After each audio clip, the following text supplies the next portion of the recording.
नमस्कार, आप सभी का मेरे इस चैनल रोचक कथाएं में पुनः स्वागत है। आज मैं आपको करवा चौथ की एक पौराणिक व्रत कथा बताने जा रहा हूं।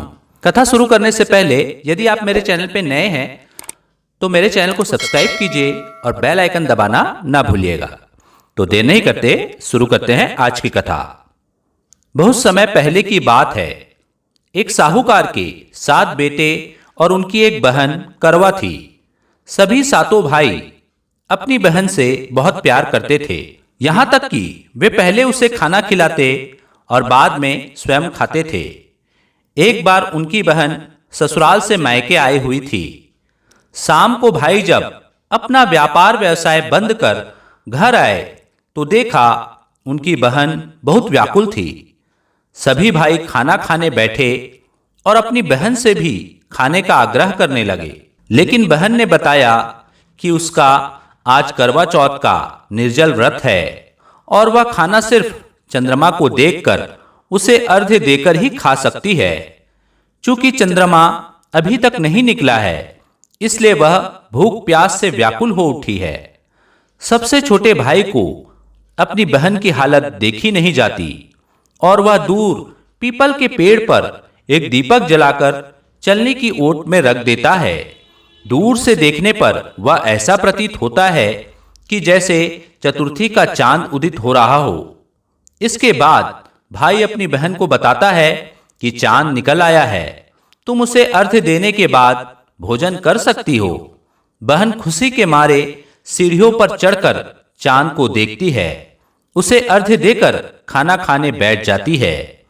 वह पहला टुकड़ा मुंह में डालती है तो उसे छींक आ जाती है। दूसरा टुकड़ा डालती है तो उसमें बाल निकल आता है और जैसे ही तीसरा टुकड़ा मुंह में डालने की कोशिश करती है तो उसके पति की मृत्यु का समाचार उसे मिलता है। वह बौखला जाती है। उसकी भाभी उसे सच्चाई से अवगत कराती है कि उसके साथ ऐसा क्यों हुआ। करवा चौथ का व्रत गलत तरीके से टूटने के कारण देवता उससे नाराज हो गए हैं और उन्होंने ऐसा किया है।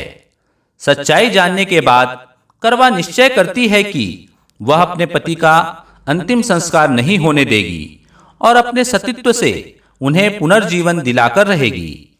वह पूरे 1 साल तक अपने पति के शव के पास बैठी रहती है, उसकी देखभाल करती है।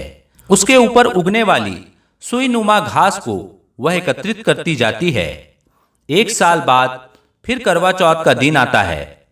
उसकी सभी भाभियां करवा चौथ का व्रत रखती हैं।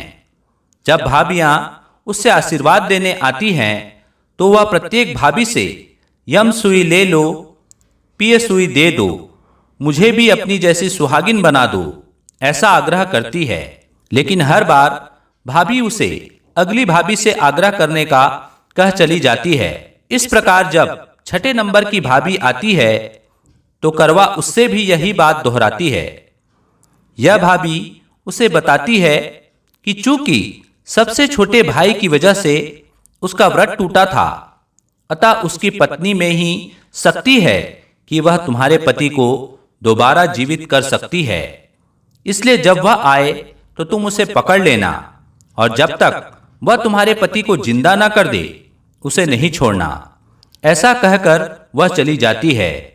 सबसे अंत में छोटी भाभी आती है। करवा उनसे भी सुहागिन बनने का आग्रह करती है, लेकिन वह टाल मटोली करने लगती है। उसे देखकर करवा उन्हें जोर से पकड़ लेती है और अपने सुहाग को जिंदा करने के लिए कहती है। भाभी उससे छुड़ाने के लिए नोचती है, खसोटती है, लेकिन करवा नहीं छोड़ती है। अंत में उसकी तपस्या को देखकर भाभी पसीज जाती है और अपनी छोटी अंगुली को चीरकर उसमें से अमृत उसके पति के मुंह में डाल देती है। करवा का पति तुरंत श्री गणेश कहता हुआ उठ बैठता है। इस प्रकार प्रभु कृपा से उसकी छोटी भाभी के माध्यम से करवा को अपना सुहाग वापस मिल जाता है। हे श्री गणेश, माँ गौरी, जिस प्रकार करवा को चीर सुहागन का वरदान आपसे मिला है, वैसा ही सब सुहागिनों को मिले। तो बोलिए करवा माता की जय। तो यह थी आज की करवा चौथ की व्रत कथा। आशा करता हूँ आपको कथा पसंद आई होगी तो मेरे वीडियो को लाइक कीजिए, चैनल को सब्सक्राइब कीजिए और इसे ज़्यादा से ज़्यादा शेयर कीजिए। धन्यवाद।